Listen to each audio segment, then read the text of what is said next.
जय हिंद साथियों, स्वागत है आप सभी का हमारे यूट्यूब चैनल अड्डा 730 स्टडी में। तो दोस्तों फिर से एक बार आपके लिए हिस्ट्री के बहुत इंपॉर्टेंट क्वेश्चन लेके आया हूं। तो आज अपन लोग हिस्ट्री का छठा वीडियो लेके आए हैं। इससे पहले 5 वीडियोस हम हिस्ट्री पर ले चुके हैं। तो आप लोग जानते हैं हम टॉप 30 क्वेश्चनों की श्रृंखला में डेली हिस्ट्री, पॉलिटिक्स, ज्योग्राफी और स्ट्रेटजी के किसी न किसी दिन इन सब्जेक्ट वाइज की प्रैक्टिस करते हैं। इसी चैनल पर डेली आपका एक वीडियोज़ मिलता है। तो आप अगर चैनल पर नए हैं तो चैनल को सब्सक्राइब कर लेंगे, बेल आइकन दबा लेंगे, नोटिफिकेशन आपके पास पहुँच जाया करेगा। ठीक है, चलो शुरुआत करते हैं आज के पहले क्वेश्चन की। और ये रहा आपकी स्क्रीन पर पहला क्वेश्चन। क्या होगा राइट आंसर बताइए। कह रहा है कि ऋग्वेद के सूक्त कहाँ रागबद्ध किए गए थे? पंजाब में, गुजरात में, राजस्थान में, उत्तर प्रदेश में। देखिए, मैं कोई भी क्वेश्चन आपके लिए लेके आता हूं, वो क्वेश्चन आपके एग्जाम के लिए बहुत महत्वपूर्ण होते हैं। आप चाहे ग्रुप डी से लगाकर ए बी कोई भी ग्रुप की तैयारी कर रहे हो, वहां तक आपके मैं उस प्रकार का पीडीएफ तैयार करता हूं कि हर प्रकार के आपके क्वेश्चन यहां पर लेके आता हूं। ठीक है, तो राइट आंसर क्या होगा सर? पंजाब में। पंजाब में ऋग्वेद के सूक्त क्या किए गए थे सर? रागबद्ध किए गए थे। ठीक है, आपको याद रखना है। चलो अगला क्वेश्चन ये रहा आपकी स्क्रीन पर, क्वेश्चन नंबर दूसरा। ये यानी कि 26 27 से हमने 27वां, इससे पहले 25 क्वेश्चन हम करवा चुके हैं इस पीडीएफ के पहले ही। तो मैंने आज 26वें बाद में ये इस पीडीएफ को तैयार किया, उसके क्वेश्चन लगा लिए हैं। क्वेश्चन बहुत इंपॉर्टेंट है। ठीक है, कौन सा विद्वान मानते थे कि आर्यों का आगमन ध्रुवीय क्षेत्र से हुआ है? वेरी इंपॉर्टेंट क्वेश्चन है। मैक्स मूलर कहते थे, आर डी बनर्जी कहते थे, वीजी तिलक कहते थे या बी स्मिथ? देखिए, मैक्स मूलर जो है, अगर आप वैदिक काल पढ़ेंगे तो सबसे ज़्यादा जो प्रचलन है तो वो मैक्स मूलर का। इन्होंने क्या बताया था सर? मध्य एशिया से आए थे। किससे? मध्य एशिया से आया था, ये इन्होंने बताया था। ठीक है, मध्य एशिया से आए थे, ये इन्होंने बताया था। ठीक है, और अच्छा ये किसने बताया कि ध्रुवीय क्षेत्र से आए थे? तो मैं आपको बता दूं, वीजी तिलक ने। किसने? वीजी तिलक ने कहा था। ठीक है, वीजी तिलक ने क्या बताया था कि आपका ये ध्रुवीय क्षेत्र से आए थे। अच्छा, तिब्बत से आए थे, ये किसने कहा था बताइए? तिब्बत से आए थे। किसने? तिब्बत से आए थे, ये किसने कहा था? कमेंट बॉक्स में हमें जरूर बताना है, तिब्बत से आए थे। ठीक है, चलो अगला क्वेश्चन ये रहा आपकी स्क्रीन पर। बताइए क्या होगा राइट आंसर। कह रहा है कि माना जाता है कि महाभारत की लड़ाई कुरुक्षेत्र में के लिए लड़ी गई थी। 14 दिन, 16 दिन, 18 दिन, 20 दिन। क्या होगा राइट आंसर बताएंगे। क्वेश्चन नंबर 28 का। तो आपको याद है कितने दिन सर? 18 दिन। कितना? 18 दिन आपको याद है। आंसर क्या हो जाएगा? तीसरा ऑप्शन इसका करेक्ट आंसर हो जाएगा। क्लियर है? चलो अगले सेशन पर चलते हैं, अगले क्वेश्चन पर। ये रहा आपकी स्क्रीन पर अगला क्वेश्चन। क्या होगा राइट आंसर? कह रहा है बताइए कि हड़प्पा और ऋग्वेद, ये क्वेश्चन अगर आप लोग कर देते हैं तो आपने अच्छे से क्वेश्चनों को पढ़ा है। कह रहा हड़प्पा और ऋग्वेद की समाज में सामान्य चीज़ें कौन थी? देखिए, आप लोग जानते होंगे हड़प्पा जो सभ्यता थी ये कैसी थी? नगरीकरण सभ्यता थी। कैसी? नगरीकरण सभ्यता थी। और इस नगरीकरण सभ्यता के बाद ऋग्वेद फिर से पुनः स्टार्ट हुआ, लेकिन ये जो सभ्यता ये सर कैसी? ग्रामीण सभ्यता उभर कर आई। कैसी? ग्रामीण सभ्यता उभर कर आई। और ऋग्वैदिक काल में जो प्राथमिक पेशा था, प्राथमिक पेशा आपके एग्जाम में पूछा जाए तो क्या बताएंगे सर? कृषि थी। प्राथमिक पेशा, सॉरी, प्राथमिक जो पैसा था वो क्या था? प्राथमिक पेशा जो था इनका वो पशुपालन था। क्या था सर? पशुपालन था। और द्वितीयक पेशा क्या था? द्वितीयक पेशा इनका कृषि था। ये बात आपको याद रखनी। ठीक है, बाकी जब वैदिक काल, आप उत्तर वैदिक पढ़ते हैं, उत्तर वैदिक काल में जब लोहे की खोज हो गई फिर कृषि प्राथमिक पेशा हो गया। ठीक है, अब आपको क्वेश्चन में पूछा गया कौन कौन से चीज़ें मिलती थी? कांसे का उपयोग होता था, घोड़ा, लोहा या उपरोक्त में से सभी?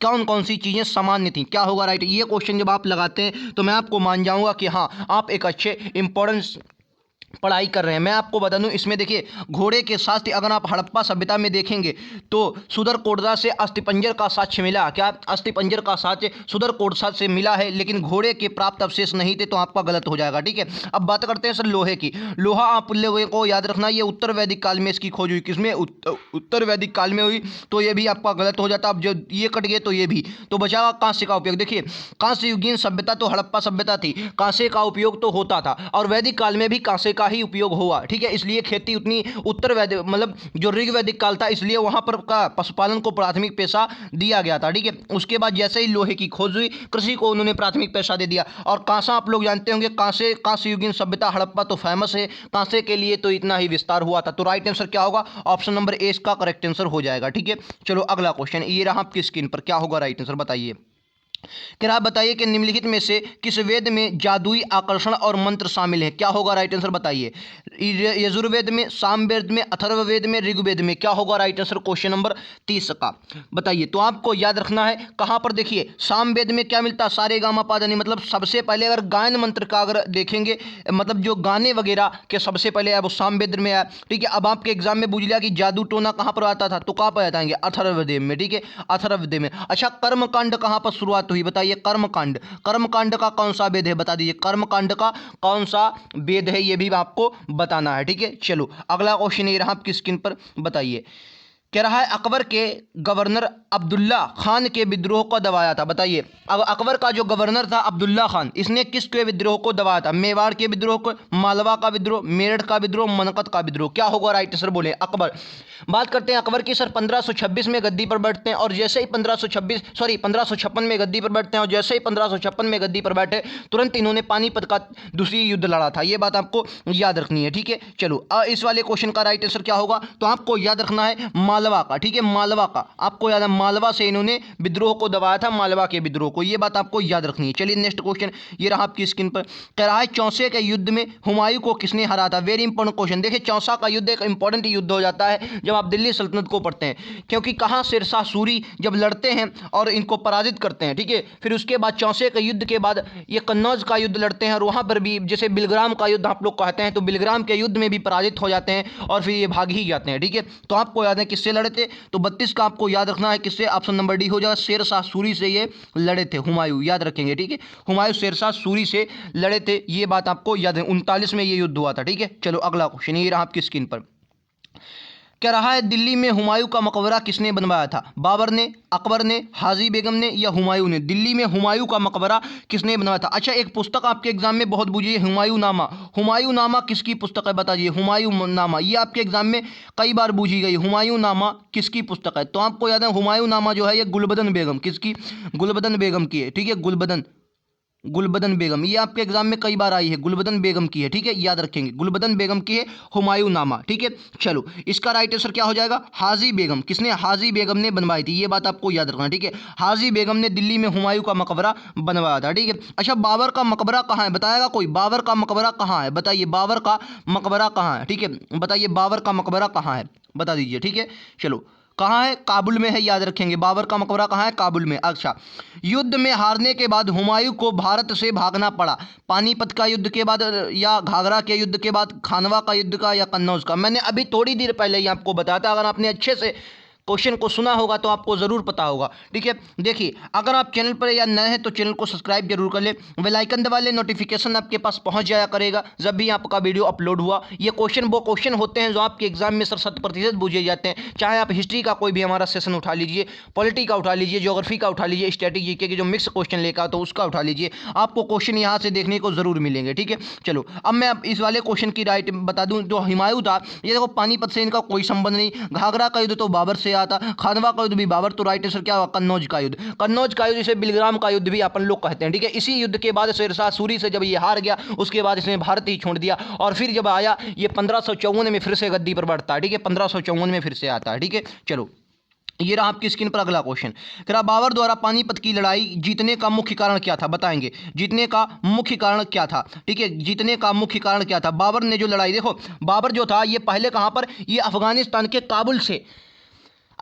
के काबुल से शासन करता था। ऐसा माना जाता कि बाबर जो पानीपत का युद्ध था इसको आमंत्रित, पानीपत के मतलब बाबर को भारत में आमंत्रित करने का श्रेय इब्राहिम लोदी के चाचा, कौन थे? इब्राहिम लोदी के चाचा को जाता है। ठीक है, जो कि अफगान थे। इब्राहिम लोदी के चाचा क्या करते थे, गद्दी पर बैठना चाहते थे। ठीक है, गद्दी पर। अच्छा इससे पहले जितने भी उधर से आक्रमण हुए, जैसे आपने जितने भी आक्रमण देखे, ठीक है, वो कहाँ से हुए, वो आए और लूट कर चले गए, धन लूट कर चले गए। तो इन्होंने इब्राहिम लोदी के जो चचा थे इन्होंने क्या सोचा, जैसे सैयद वंश के समय में नादिर शाह का एक आक्रमण हुआ था, सैयद वंश की, जिसमें वो अब्दुल्ला भी शामिल था। ठीक है, तो उसके समय में सैयद वंश के फिर क्या हुआ, तुगलक वंश को हरा कर फिर क्या हुआ, सैयद वंश को गद्दी दे दी गई। इसी के लालच में इन्होंने क्या हुआ, बाबर को आमंत्रित किया, लेकिन बाबर को ये शहर इतना अच्छा लगा, मतलब बहुत धन था, भारत में बहुत धन था, इसलिए ये बाबर गया ही नहीं। ठीक है, तो आपको याद रखना है सैन्य कुशल महान था, बिल्कुल सही है आपका ये।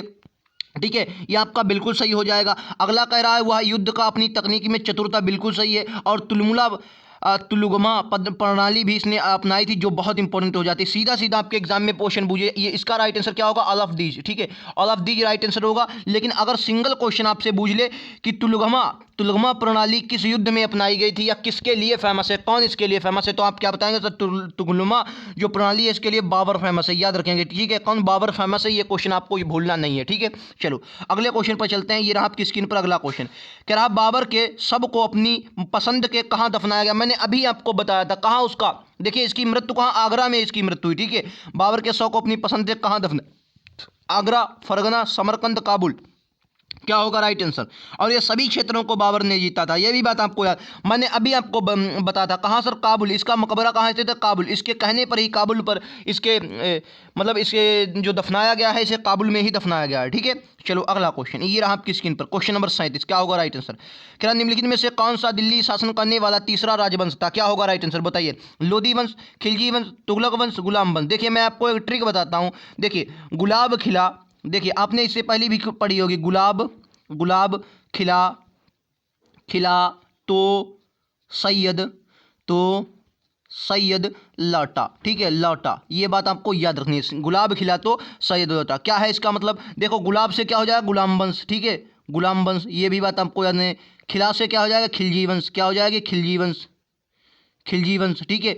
तो से क्या हो जाएगा, तुगलक वंश, क्या हो जाएगा, तुगलक वंश, तुगलक, एक मिनट, तुगलक वंश, ठीक है। सैयद वंश ऐसे क्या हो जाएगा, सैयद वंश, ठीक है। और लौटा से क्या हो जाएगा, लोधी वंश, याद रखेंगे, ठीक है। तो तीसरा इनमें से कौन सा है, तो यानी कि तुगलक वंश, तीसरा कौन सा हो जाएगा सर, तुगलक वंश हो जाएगा, याद रखेंगे कौन सा हो जाएगा सर, तुगलक वंश हो जाएगा, ऑप्शन नंबर तीसरा इसका करेक्ट आंसर हो जाएगा, ठीक है। तुगलक वंश स्थापना बहलोल, सॉरी कौन कहते हैं यार, गयासुद्दीन तुगलक स्थापना करते हैं। और सबसे इंपॉर्टेंट इस ये अगर आपके एग्जाम में पूछ ले कि तुगलक वंश क्यों फेमस था, सर मोहम्मद बिन कासिम गद्दी पर, यार मोहम्मद बिन कासिम याद आ रहे हैं। मोहम्मद बिन तुगलक गद्दी पर जैसा ही बैठता है, ऐसा माना जाता है कि पूरी दिल्ली सल्तनत का सबसे पढ़ा लिखा आदमी था, लेकिन बेवकूफ़ आदमी था, क्योंकि उसकी नीतियाँ अच्छी नहीं थी। संकेतिक मुद्रा लाया, बहुत कुछ गड़बड़ किया, ठीक है। तो आपको याद है सबसे ज़्यादा जो तुगलक वंश फेमस है वो नहर निर्माण के लिए, ठीक है, नहर निर्माण के लिए। और सबसे ज़्यादा जो नहरों का निर्माण करवाया था वो किसने, फिरोज शाह तुगलक ने करवाया था। किसने सर, फिरोज शाह तुगलक ने करवाया था, ये बात आपको याद नहीं, फिरोज शाह तुगलक। और प्रथम बार नहरों का निर्माण सर गयासुद्दीन तुगलक ने, ठीक है। अगर प्रथम बार पूछे तो गयासुद्दीन तुगलक, और सबसे ज़्यादा नहरों का निर्माण फिरोज शाह तुगलक। अच्छा अगर कोई भला आदमी आपसे पूछ ले कि बताइए सर कि तुगलक वंश ने जो नहरों का निर्माण करवाया भाई क्यों करवाया, अगर क्वेश्चन आपसे पूछ ले, क्योंकि आप पढ़ रहे हैं, आपके ये क्वेश्चन पूछ सकता है, तो आप क्या बताएंगे भाई साहब, क्योंकि कृषि व्यवस्था को अच्छा करने के लिए, किसको, कृषि व्यवस्था को अच्छा करेंगे। जब कृषि व्यवस्था को अच्छा करेंगे, नहरों का निर्माण करवाया, जब उनको जल मिलेगा तो भैया फसल अच्छी होगी, उनको लागान भी बढ़िया मिलेगा, ठीक है। चलो अगला क्वेश्चन, ये रहा आपकी स्क्रीन पर, बताइए क्या खिलजी वंश का संस्थापक कौन था। लट्टू क्वेश्चन है, आप लोग लगा देंगे, क्या हो बताएगा भाई, बताइए। अलाउद्दीन खिलजी, कहाँ भैया, खिलजी वंश, ठीक है। जलालुद्दीन खिलजी, मुबारक खिलजी, या गयासउद्दीन खिलजी, क्या होगा राइट आंसर बोलेंगे। क्वेश्चन नंबर 38 का राइट आंसर ऑप्शन नंबर क्या होगा भाई साहब, बी, जलालुद्दीन खिलजी। अच्छा जलालुद्दीन जो खिलजी थे ये कौन थे, अलाउद्दीन खिलजी के क्या थे, चचा थे। इन्होंने मुबारक शाह को ना, उसमें मुबारक शाह जो था उसको कहाँ फेंकवा दिया, उसको फेंकवा दिया नहर में, और गद्दी पर बैठ गए। ये लगभग 70 वर्ष की आयु में, लगभग कितने 70 वर्ष की आयु में ये गद्दी पर बैठे, लगभग 70 वर्ष की आयु में। इनको इनके भतीजे जो अलाउद्दीन खिलजी थे, इन्होंने इसको मार दिया और गद्दी पर बैठ गया है अलाउद्दीन खिलजी। अच्छा कहते हैं जब अलाउद्दीन खिलजी गद्दी पर बैठा, बहुत शक्तिशाली युद्ध था, इसको सल्तनत का अकबर कहा जाता है, ठीक है, सल्तनत का अकबर, सॉरी फिरोज शाह को कहा जाता है। और ये भी बहुत इंपॉर्टेंट शासक हो जाता है। कहते हैं इसकी जो भी नीतियां थी वो शेरशाह सूरी से मिलती हुई नीतियां थी, ठीक है, जितनी भी इसकी नीतियां थी किससे, शेरशाह सूरी से मिलती हुई। इसने अपनी बाजार व्यवस्था को इंपॉर्टेंट किया, और बाजार व्यवस्था के लिए एक विभाग की स्थापना की, जो आपके कई बार में पूछा गया। इसे दीवाने रियासत कहते हैं, क्या कहते हैं, दीवाने रियासत। आपके एग्जाम में अगर पूछ दे कि दीवाने रियासत क्या था, तो कहेंगे सर बाजार व्यवस्था का प्रमुख था। अगर पूछ दे किसने चलाया था, तो अलाउद्दीन खिलजी ने, ठीक है, दीवाने रियासत याद रखेंगे, ठीक है, दीवाने रियासत का विभाग, कई विभाग के इसने स्थापना की। बाजार व्यवस्था को, घोड़े दागने की प्रथा इसने चलाई थी, ठीक है, घोड़े दागने की प्रथा, बाजार व्यवस्था को बढ़िया किया, घोड़े दागने की प्रथा लाया था, एक नहीं बहुत अच्छे। और पहली बार इसने दिल्ली सल्तनत, पूरे भारत में पहली बार इसने विजित, बिल्कुल बल्कि दक्षिण भारत तक इसने अपने विजय अभियान चलाए थे, ये भी बात आपको याद रखनी है, ठीक है। चलो अगला क्वेश्चन, और सबसे ज़्यादा अगर पूछे मंगोल आक्रमण, वो भी अलाउद्दीन खिलजी के शासनकाल में सबसे ज़्यादा मंगोल आक्रमण हुए थे। करा इक्ता प्रणाली की शुरुआत किसने की थी? बोलेंगे इक्ता प्रणाली की शुरुआत, इक्ता प्रणाली की शुरुआत बोलेंगे इक्ता प्रणाली की शुरुआत किसने की थी? इक्ता प्रणाली की शुरुआत कुतुबुद्दीन ऐबक, रजिया सुल्तान, इल्तुतमिश या अलाउद्दीन खिलजी? क्या होगा राइट आंसर? बोलेंगे इक्ता प्रणाली की शुरुआत। तो आपको याद रखना है इक्ता प्रणाली की शुरुआत इल्तुतमिश ने की थी। अच्छा, इल्तुतमिश गद्दी पर कब बैठता है सर? 1211 में, ठीक है 1211 में। 1210 में कुतुबुद्दीन ऐबक की मृत्यु हो जाती है और उसके बाद इसका बेटा आराम से गद्दी पर बैठता है, लेकिन अयोग्य शासक था। और उसके बाद 1211 में कौन बैठता है सर? इल्तुतमिश गद्दी पर बैठता है। इक्ता प्रणाली की शुरुआत आपके एग्जाम में पूछी जाती है। और एक और वह तुर्क-ए-चहलगानी का इन्होंने क्या किया था सर? तुर्क-ए-चहलगानी का गठन किया था। तुर्क-ए-चहलगानी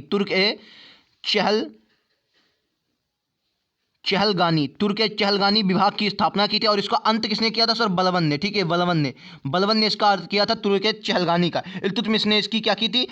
जिसे चालीसा दल, तुर्क-ए-चहलगानी को ले या चालीसा दल, ठीक है याद रखेंगे। चलो अगला क्वेश्चन, ये रहा आपकी स्क्रीन पर। क्या निम्नलिखित में से कौन दिल्ली सल्तनत से संबंधित नहीं है? दिल्ली सल्तनत से भैया कौन सा संबंधित नहीं है? लट्टू क्वेश्चन है, बिल्कुल 1 मिनट का क्वेश्चन नहीं है।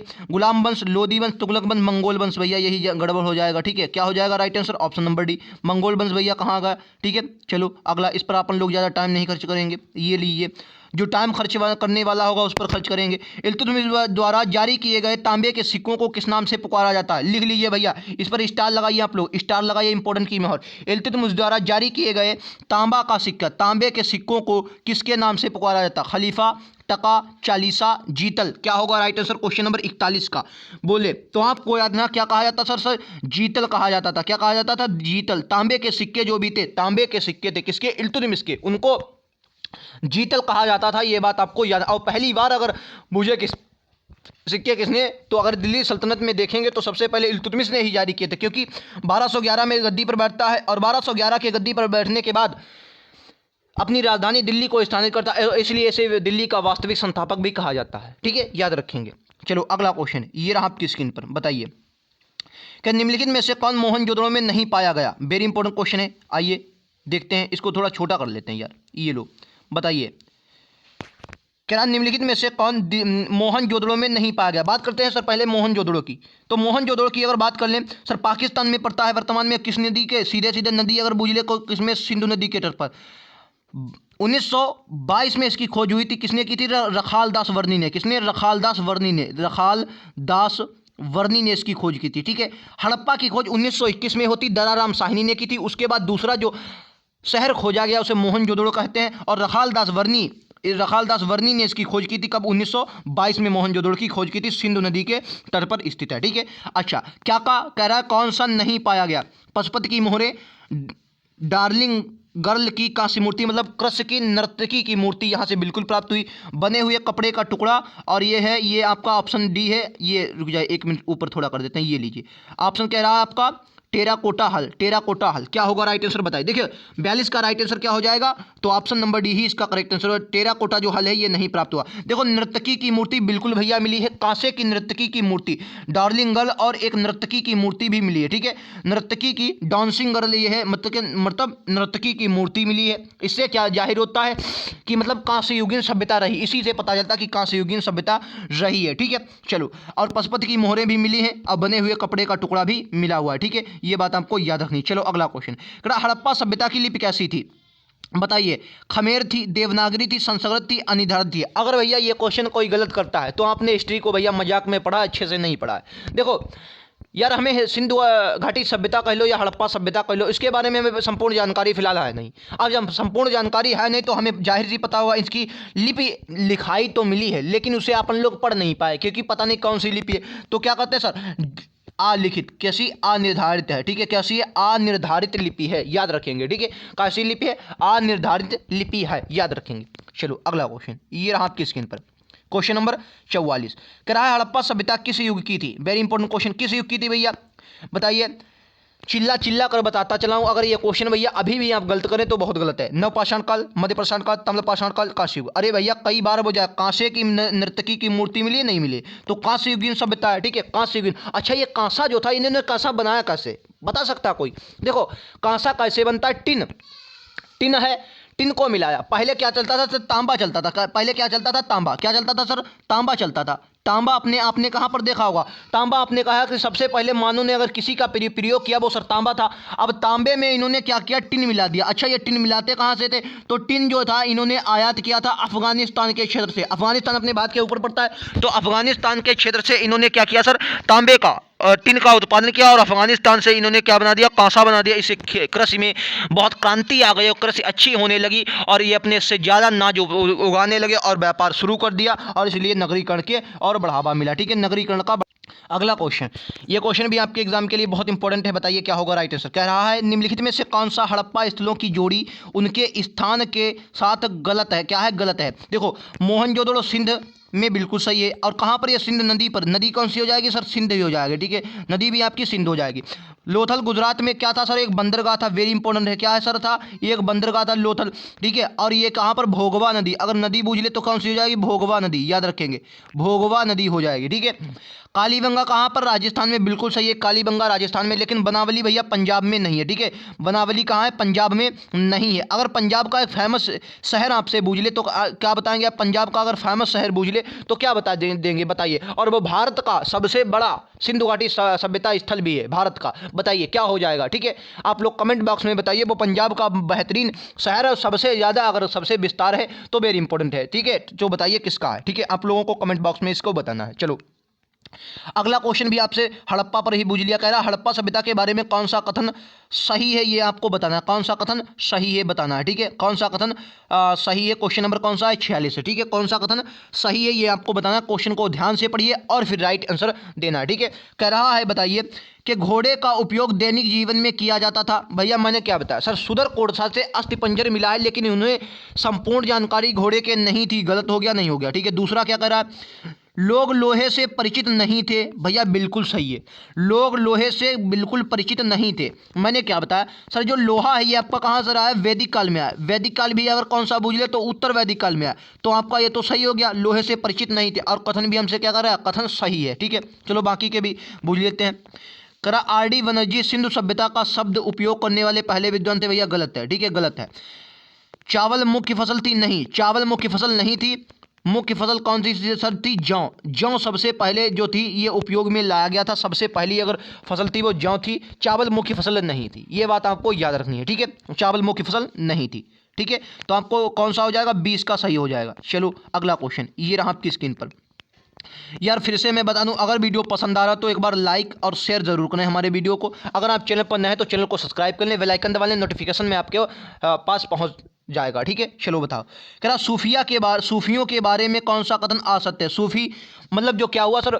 आपने धार्मिक सुधार आंदोलन पढ़ेंगे। पहले बौद्ध जैन धर्म आए। जब हिंदू धर्म में कुरीतियाँ आई तो बौद्ध जैन, जैसे वैदिक काल में कर्मकांड वगैरह शुरू हुए तो कौन आए? बौद्ध जैन धर्म। ठीक है, और जब मुगल काल वगैरह जब चला हुआ, मतलब जो आधुनिक काल में अगर आप देखते हैं जो मुस्लिम धर्म के लिए सुधार के लिए उन्हें सूफी संत कहते हैं। और फिर से आप आधुनिक काल में क्या देखते हैं सर? भारतीय राष्ट्रीय आंदोलन के आसपास जब आप देखते हैं कि राजा राम मोहन राय खड़े हुए तो वो भी क्या हुए? वो धर्म सुधार आंदोलन के बारे में उनमें हम पढ़ते हैं। ठीक है, 47 का राइट आंसर आपको बताना है। क्वेश्चन क्या कह रहा है कि सूफियों के बारे में कौन सा कथन असत्य है? क्या कह रहा है? कौन सा कथन असत्य है? ठीक है, ये आपको बताना है। चलिए मैं क्वेश्चन को ध्यान से पढ़ता हूं और बताइए। कह रहा है कि इन्होंने उलेमा को चुनौती देते हुए उनके महत्व को नकारा था। ये भी बिल्कुल बात सही है। ठीक है, कौन सा असत्य है ये पूछा गया, ये सही है जाएगी। तो आपका इसमें कह रहा गलत हमारे बताना। ठीक है, इनका विश्वास था कि ईश्वर प्राप्ति में प्रेम और संगीत से की जा सकती है। सूफी लोग गुरु को अधिक महत्व देते थे। ये भी भैया बिल्कुल बात सही है। इनकी विचारधारा कट्टरपंथी होती थी। ये गलत है। तो यही आपका क्या हो जाएगा? राइट आंसर हो जाएगा। यही आपका क्या हो जाएगा? डी हो जाएगा। ठीक है, डी ही आपका सही आंसर हो जाएगा 47 का। ठीक है, चलो अगला क्वेश्चन, ये रहा आपकी स्क्रीन पर। क्या बताइए? क्वेश्चन नंबर 48 बताना है कि भारत में विभिन्न सूफी स्कूलों या आदेशों को के रूप में जाना जाता है। बताइए, भारत में सूफी स्कूलों या आदेश जो है इनको किस में जाना? खानकाह कहा जाता, कलंदर या सिलसिला या दरवेश? क्या होगा राइट आंसर? क्वेश्चन नंबर भाई साहब 48 का। क्या कहा? 48 क्वेश्चन। हाँ भाई साहब 48 का बताइए।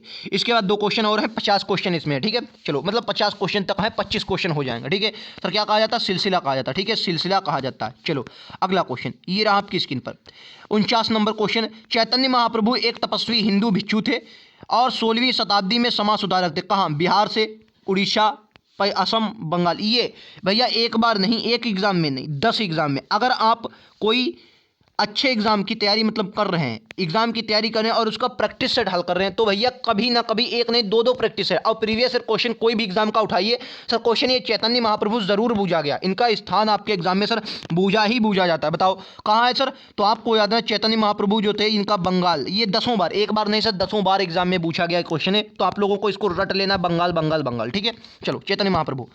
अगला क्वेश्चन ये रहा, क्या सूफीवाद इस्लाम और उदार और रहस्यवादी आंदोलन सदी में पहुंचा? 11वीं सदी, 14वीं सदी, 12वीं सदी, 13वीं सदी, मतलब किस सदी में पहुंचा? तो आपको याद रखना राइट आंसर क्या होगा सर? 11वीं सदी में। ठीक है, 11वीं सदी में। तो दोस्तों आज यार पीडीएफ सही तैयार नहीं हो पाया, क्वेश्चन कितने थे मात्र, मतलब सही का पीडीएफ क्वेश्चन बहुत हमने धमाकेदार रखे हैं, लेकिन क्वेश्चन मात्र 25 ही मैंने सेट कर पाए हैं। लेकिन 25 में से भी आपका स्कोर सर कितना रहा, मैं हर बार आपसे पूछता हूँ, स्कोर अपना ज़रूर हमें बताया करें, स्कोर आपका कितना रहा हमें ज़रूर कमेंट बॉक्स में बताएं। और ये क्वेश्चन कैसे लेके एक बार, और इनका एक्सप्लेशन, ये भी एक्सप्लेशन जिस प्रकार से सर मैंने किया उनको भी आप लोग ज़रूर बताएं किस प्रकार से आपको क्वेश्चन पसंद आया। ठीक है, अगर वीडियो पसंद आए तो एक लाइक ज़रूर यार करें, और चैनल पर अगर नए हैं तो चैनल को सब्सक्राइब करना ना भूलें। ठीक है, तो मिलते हैं अगले वीडियोज़ में, और हाँ लिंक नीचे डिस्क्रिप्शन में दिए गए हैं, उस पर जाइए, क्लिक कीजिए, आपको सारे वीडियोज़ वो वीडियोज़ मिलेंगे जो आपके लिए बहुत इंपॉर्टेंट हैं। तो मिलते हैं अगले वीडियोज़ में, आज के लिए इतना ही, धन्यवाद।